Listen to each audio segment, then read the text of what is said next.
Chris Hani's killer, Clive Derby-Lewis, is to find out today whether he has been given medical parole by our Justice Minister, Michael Masutu. It'll happen this morning in Pretoria. The Justice Minister is also to decide on two other apartheid-era killers. That's Eugene de Kock and Ferdy Barnard.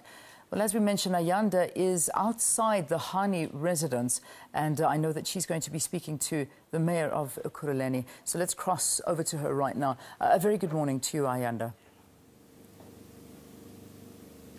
Good morning to you, Leanne, and good morning to you. Thank you so much for joining us. We're coming to you live from Dawn Park in Boksburg in Ekurhuleni. And Leanne, you rightly mentioned this house behind me is the home where Chris Hani, the late SACP Secretary General, ANC MK veteran, lived and ultimately died. He was gunned down on the 10th of April in 1993. His death almost triggering civil war in South Africa. His killers, as you had mentioned, the Polish refugee Janusz Wallus.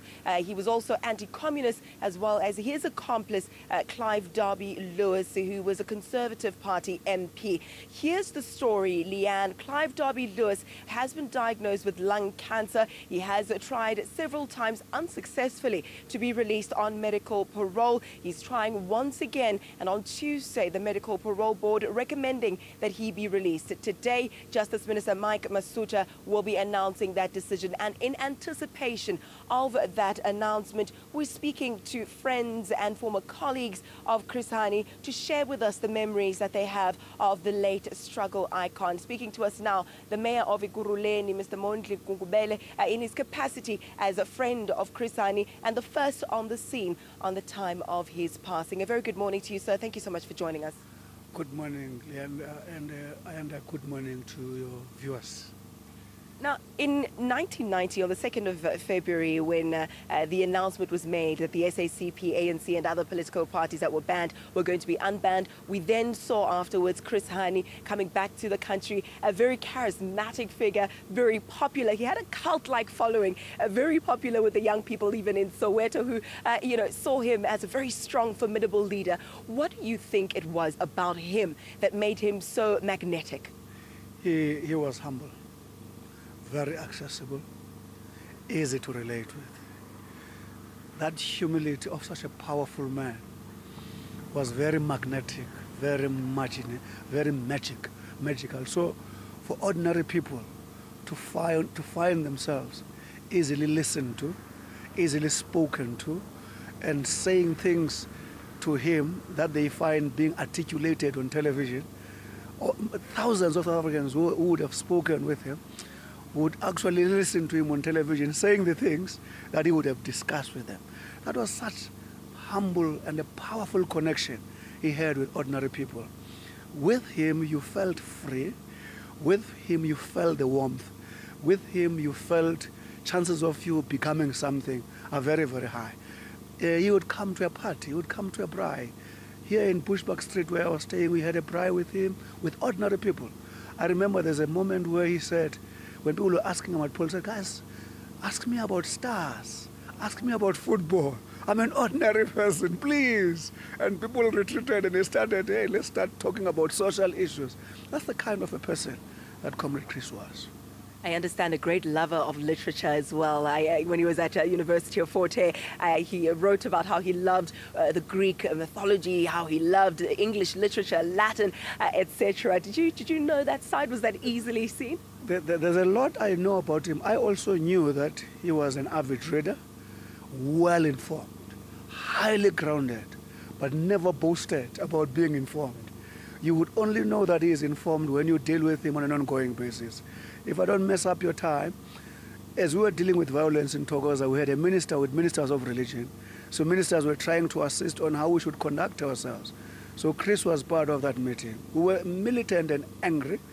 He almost threatened me to chuck me out of the meeting, and I was not aware what was the reason. At the end of I kept quiet because I knew something must have been wrong because you wouldn't doubt his motive. So I kept quiet until the end of the meeting. He came to me, he says to me, hey Mtembu, church is a very powerful institution. You move opposite with that institution, you are in trouble. So you must respect those people all the time. Without them being part of this solution will never get anywhere. Since that time, my attitude towards the role of the church in the societal construction changed.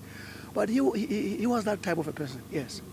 You spoke to me earlier about the memories that come to mind when you see that very driveway on which Chris Hani was gunned down, a bloody scene it was on that day. Speak to us about the plans that you had and what became of those plans when you walked to see your friend lying on the floor as the first person on the scene. Remember, and the week before was the 6th April. I think it was on a Tuesday. No, the Tuesday before was the 6th. Remember, he died on the 10th on a Saturday. On the 6th, we were marching with him in Davidton in commemoration of Solomon Mahlangu. We also marched with him on the same day on a Tuesday. We went to Modabi demanding release of STUs who were arrested, and then against whatever, because we believe that Inkatha SPUs were being favored. We were with him. He went with him into that prison. And in the evening on the 6th, I came and stayed with him here at his home. I said to him, I remember very well, as if it was prophetic. I said, Chief, thank you every time we tell people you are going to come, you always come. You don't know how you enhance our reputation, the respect, because can you imagine if we said in David when you are coming and you didn't come? Even if you die tomorrow, you would have left respected leaders. The way you make us look good.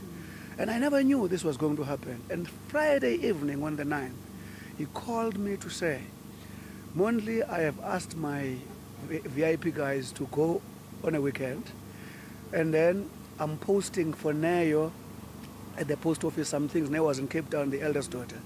Please accompany me in the morning. So that very morning, Saturday, I said he should walk down to my house, 10 Bushbuck Street.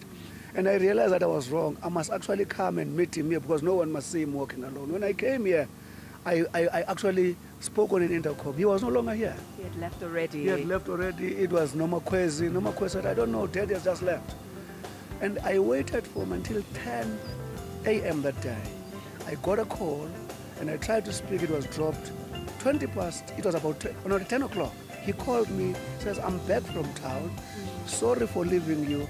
I was under siege. Many people were greeting me. I said, that's risky. He said, the last movement, I will be going with Nomakwezi to do her. Then I won't go out again. And I actually reprimanded him for that matter. 20 past 10, I got a call and I picked up a phone. Nomakwezi spoke to me and says, Uncle Mondli, come, they've shot my dad. And that was the